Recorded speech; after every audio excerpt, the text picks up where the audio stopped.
내 혼자만 똑똑해지지 말고 구독과 좋아요 그리고 낚싯질을 한번 해봅시다. 똑똑똑 택배 왔습니다. 즐겁고 재밌는 온라인 학습 택배 왔습니다. 안녕하세요. 택배교사 정선우 선생님과 함께 만드는 사회 수업 시작할 준비 되셨나요? 우리 눈을 크게 뜨고 주변을 한번 살펴봅시다. 여러분이 모르는 게 있으면 함께 탐구해 보고요. 어려운 문제가 있으면 함께 해결해 봅시다. 그러면서 우리 사회를 함께 만들어 나가봐요. 같이 해줄 거죠? 수업 자료는 저작권법 제25조 2항에 따라 외부 공개 게시가 금지됩니다. 캡처 녹화 공유는 NO! NO! NO! 이번 시간에는 우리 국토의 인문환경 첫 번째 시간 우리나라의 인구 구성의 변화를 살펴보겠습니다. 사회교과서 59에서 63쪽, 사회과 부도는 60쪽을 참고해주세요. 이번 시간을 통해서 다양한 자료를 해석하는 능력을 배워봅시다. 드디어 여러분이 등교를 할 예정이죠. 그래서 선생님이 너무 설레는 마음에 칠판에 첫 인사를 적어보았습니다. 첫 인사를 준비하면서 여러가지 문구를 적었는데요. 선생님이 문구를 적으면서 갑자기 궁금한 점이 생각이 났어요. 어떤 부분이냐면 70억 명 중 5,100만 명 중 250만 명 중 20만 명 중 250명 중 우리 22명으로 문구를 적어봤는데요. 가장 먼저 나오는 70억 명은 바로 우리 지구를 살고 있는 세계 인구를 말합니다. 그렇다면 5,100만 명은 무엇을 가리키는 숫자일까요? 맞습니다. 우리나라의 인구수입니다. 우리나라 인구수가 5,100만 명이래요. 그런데 이 인구수는 세계에서 몇 번째로 많은 걸까요? 아시다시피 우리나라의 국토는 그리 넓은 편은 아니죠. 그래서 이 인구수가 혹시 굉장히 적은 수치가 아닐까 하는 생각과 함께 검색을 해보았습니다. 짜잔! 우와, 무려 우리나라는 세계에서 28번째로 인구가 많은 나라예요. 전 세계 나라가 200여 국가가 있는데 그 중에 28번째면 매우 높은 순위겠죠. 그리고 여기에 더해서 우리나라 인구에 대해서 궁금해져서 한번 검색을 해봤어요. 그런데 이런 뉴스가 나오는 겁니다. 아기 울음소리 끊기는 한국, 인구 자연 감소 5개월째. 선생님이 알고 있기로는 우리나라 인구가 점점 늘어나서 5,100만 명을 돌파했다고 알고 있는데요. 아기 울음이 끊긴 대한민국은 인구가 감소하고 있다고 해서 선생님 깜짝 놀랐어요. 그래서 또 다른 기사를 찾아보았는데요. 이런 단어가 나왔습니다. 인구 고령화.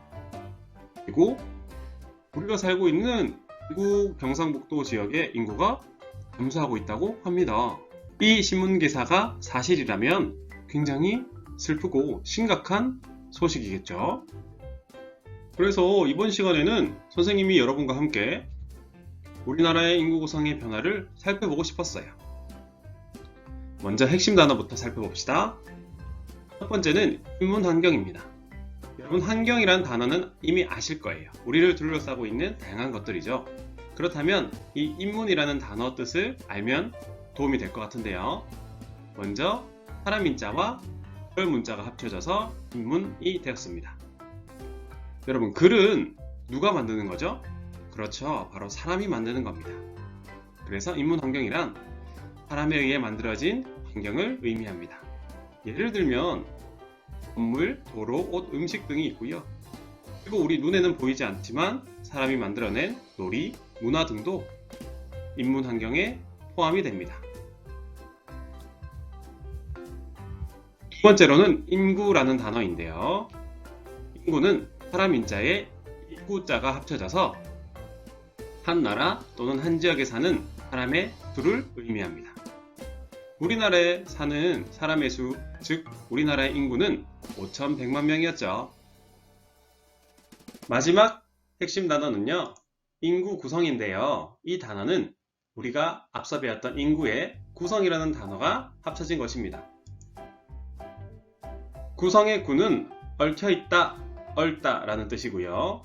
성은 이루다 라는 뜻입니다. 얽혀서 무엇이 이루어진다 라는 뜻이죠.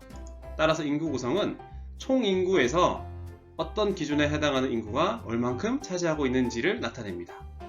이번 시간에는 이 기준을 연령, 즉 나이로 설정을 해서 우리가 인구 구성 변화를 살펴보겠습니다. 첫 번째 활동으로는 인구 관련 그래프를 살펴보겠습니다. 먼저 이것은 전국 초등학교의 학급당 평균 학생 수인데요. 1963년부터 2019년까지의 자료입니다. 먼저 1963년에 학급당 평균 학생 수는 65.2명이나 됐어요. 굉장히 많은 수지요. 그런데 시간이 지나면 지날수록 학급당 평균 학생 수가 점점 줄었다가 지금은 22명이 됐네요. 약 43명이 감소가 되었습니다. 왜 이렇게 감소가 되었을까요? 물론 선생님의 수도 늘었고 교실의 수도 늘어났겠지만 가장 큰 원인은 출산율이 감소한 것입니다. 이를 저출산이라고 하는데요. 여기서 저는 낮다라는 뜻입니다. 출산의 의미는 아시죠? 아이를 낳는 것을 출산이라고 합니다. 저출산 기억해 주세요. 다음 그래프 보겠습니다. 이것은 65세 이상 인구 비율의 변화인데요. 65세면 고령, 즉 높은 나이가 많다라고 생각해 주시면 됩니다.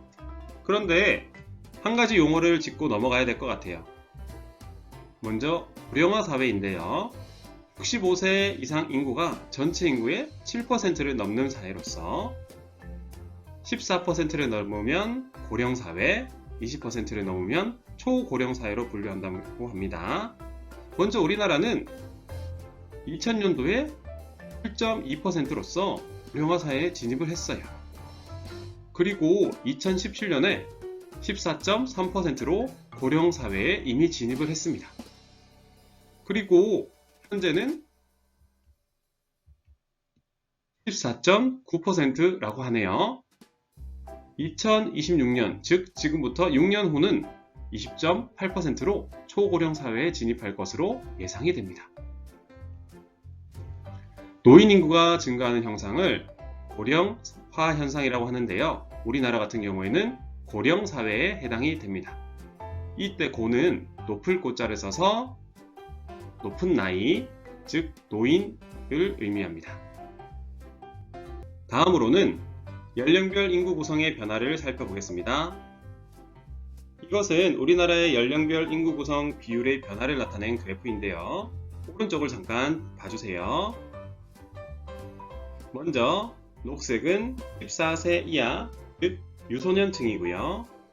파란색은 15세에서 64세를 나타내는 청장년층입니다. 그리고 노란색은 65세 이상 노년층입니다. 1970년대부터 현재 그리고 2030년, 2040년까지 변화를 관찰해 보도록 하겠습니다. 유소년층의 비율은 감소를 하고 있습니다. 1970년도에는 42.5%였던 유소년층이 현재 2020년에는 12.7%로 감소했고요. 2040년에는 10% 초반으로 감소한다고 합니다. 다음으로 천장년층은 2010년도까지는 54.4%에서 73.1%로 증가하다가 그 이후로는 감소하는 추세입니다. 마지막으로 노년층은 3%에서 32.8%로 꾸준히 증가할 것으로 예상이 되네요. 그렇다면 2050년에는 어떻게 인구 구성의 비율이 변화될까요? 현재 추세대로라면 유소년층은 더욱더 줄어들고 노년층은 더욱더 늘어날 것 같습니다. 세 번째 활동으로는 우리나라의 연령별 인구 구성 변화 모습을 살펴볼 텐데요. 먼저 선생님이 1970년대부터 2000년대까지 우리나라 인구 정책 포스터를 준비해 보았습니다. 여러분 문구를 주목해 주시면 우리나라 인구 정책이 감소인지 증가인지 알 수 있을 텐데요. 문구를 하나하나 살펴보도록 하겠습니다. 먼저 1970년대는 딸 아들 구별 말고 둘만 낳아 잘 기르자 라는 문구를 사용했네요. 이것은 인구수가 많아서 출산율을 낮추려는 정책을 펼쳤던 것 같습니다. 마찬가지로 1980년대부터 1990년대도 둘도 많다라는 문구를 사용해서 우리나라의 인구를 조절하기 위해서 출산 감소 정책을 썼던 것 같습니다. 2000년대는 더 낳으면 더 나은 대한민국이라는 문구를 사용하면서 출산율을 높이려는 정책이 시작된 것 같습니다. 지금부터 선생님이 여러분에게 세 가지 물음을 던지겠습니다. 첫 번째, 우리나라의 연령별 인구 구성 비율이 앞으로 어떻게 변화할지 한번 말해보면 좋을 것 같아요. 둘째, 이와 같은 문제를 해결하려면 어떻게 할지 한번 간단하게 써주세요. 3번, 2030년대의 인구정책 포스터를 만든다면 어떤 표를 넣을지 여러분이 한번 창작해 볼 수 있겠나요? 지금부터 영상을 일시 정지하시고 세 가지 물음에 답을 한 뒤 다시 영상을 재생해 주세요. 좀 이따 다시 만납시다. 세 가지 물음에 답변을 잘 해보았나요? 지금부터 선생님과 함께 답변을 한번 찾아보도록 하겠습니다. 우리나라의 연령별 인구 구성 비율의 변화는 유소년층은 더 줄어들고요. 노년층은 점점 더 늘어날 것 같습니다.